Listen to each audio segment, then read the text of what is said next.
आज जुन नेपालमा यो नेपाल प्रिमियर लिग 2 सुरु भएको छ टियु क्रिकेट मैदानमा, वास्तवमै यो प्रशंसनीय छ। विश्वले यसलाई हेरिरहेको छ।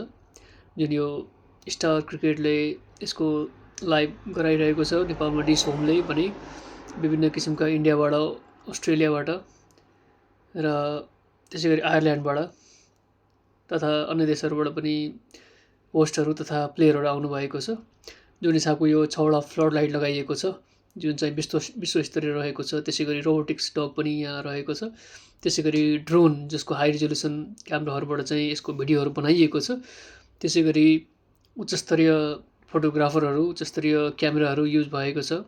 त्यसै गरी गेमको स्टार्टिङमा हेलिकप्टरबाट पुष्प वर्षा गरिएर जुन तरिकाले यो गेम सुरु भएको छ, यो हेर्दाखेरि साँच्चै नै नेपालमा अबका दिनहरूमा यो अन्तर्राष्ट्रिय स्तरको गेमहरू हुने देखिन्छ। जुन चाहिँ हिमालको काखमा कीर्तिपुर टियु मैदानमा जुन यो गेम भएको छ, साँच्चै नै सराहनीय, स्तरीय र निकै नै राम्रो देखिएको छ। जसको प्रायोजन सिद्धार्थ ब्याङ्कले गरेको छ भने यसमा बजाजको पनि सहप्रायोजन रहेको छ। त्यसै गरी यो गेममा विभिन्न किसिमका विभिन्न प्रदेशहरूबाट गेम खेल्ने क्रममा आज काठमाडौँ गोर्खाज भर्सेस जनकपुर बोल्ट्सको जुन म्याच भएको थियो, त्यसमा चाहिँ काठमाडौँ गोर्खाजले जितेको छ। अरू गेमहरू भने हेर्न बाँकी नै छ। आउँ सबैजना हेरेर एनपिएल 2 लाई सभ्य, भव्य, मर्यादित र